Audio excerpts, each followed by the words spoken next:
নমস্কাৰ বন্ধুসকল, Assam technical help চেনেলটোলৈ আপোনালোকক আকৌ স্বাগতম জনাইছোঁ। অসম পুলিচত আকৌ মুকলি হৈছে 203টা পদ আৰু এই পদকেইটা আজি মুকলি কৰিছে অসম পুলিচৰ তৰফৰ পৰা। ইয়াতে আপোনালোকে দেখিবলৈ পাইছে এইখন নটিচ 12/6/2020 আজি মুকলি কৰিছে অসম পুলিচত আকৌ 203টা এছিষ্টেণ্ট ইন্সপেক্টৰ অফ এক্সাইজ আৰু এক্সাইজ কনষ্টেবলৰ পদ। এই পদসমূহত এপ্লাই কৰিবলৈ কি কোৱালিফিকেশ্যন লাগে আজিৰ এই ভিডিঅ'টো সম্পূৰ্ণকৈ জানিম। ভিডিঅ'টো অকণো স্কিপ নকৰি শেষলৈ চাই থাকিব। ইয়াৰে প্ৰথম পোষ্টটো হ'ল এছিষ্টেণ্ট ইন্সপেক্টৰ অফ এক্সাইজ। পদৰ সংখ্যা মুঠ 44টা।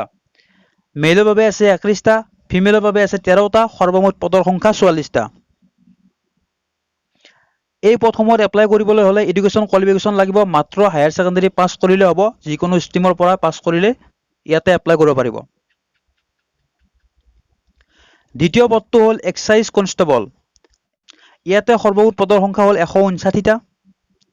মেলৰ বাবে আছে 112টা, ফিমেলৰ বাবে আছে 47টা, টোটেল হ'ল 159টা পদ।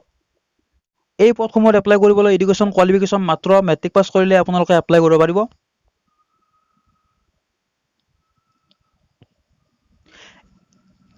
ইলিজিবিলিটি ক্ৰাইটেৰিয়াসমূহ হ'ল ইণ্ডিয়াৰ নাগৰিক হ'ব লাগিব আৰু আসামৰ বা অসমৰ স্থায়ী বাসিন্দা হ'ব লাগিব।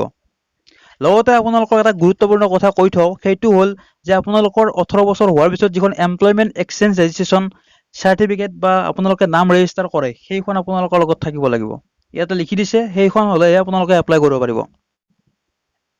বয়সৰ ঊৰ্ধ্বসীমা বান্ধি দিছে 18 বছৰৰ পৰা 38 বছৰৰ ভিতৰত হ'লে এপ্লাই কৰিব পাৰিব। 5 বছৰৰ কাৰণে বয়সৰ ৰেহাই আছে SC ST আৰু ST H কেণ্ডিডেটসকলৰ বাবে। 3 বছৰৰ বাবে বয়সৰ ৰেহাই আছে OBC আৰু MOBC কেণ্ডিডেটসকলৰ বাবে।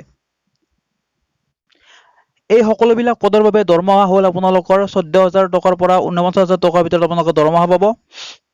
আপোনালোকক চিলেকশ্যন কৰা হ'ব physical standard test, physical efficiency test আৰু ৰিটন টেষ্টৰ মাধ্যমেৰে আপোনালোকক ইয়াতে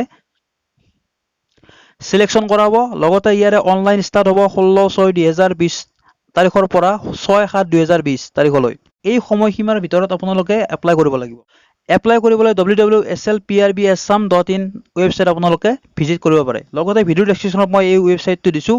লগতে এপ্লিকেশ্যন ফৰ্মখন কেনেদৰে ফিল আপ কৰিব লাগে মই নেক্সট ভিডিঅ'ত আলোচনা কৰিম আৰু সম্পূৰ্ণ এডভাৰটাইজমেণ্টটো মই ভিডিঅ' ডেছক্ৰিপশ্যনত দিছোঁ, তাত গৈ আপোনালোকে ডাউনলোড কৰি ল'ব পাৰিব। সো ফ্ৰেণ্ডছ, আশা কৰিছোঁ ভিডিঅ'টো চাই যদি আপোনালোকে অলপ হ'লেও ভাল পাইছে তেনেহ'লে লাইক আৰু শ্বেয়াৰ কৰিব। লগতে আপোনালোকৰ বন্ধুসকললৈ এই ভিডিঅ'টো শ্বেয়াৰ কৰিব। সকলোৱে ইয়াতে এপ্লাই কৰিব পাৰিব। মাত্ৰ মেট্ৰিক পাছ হ'লে এই পষ্টকেইটাত আপোনালোকে এপ্লাই কৰিব পাৰিব।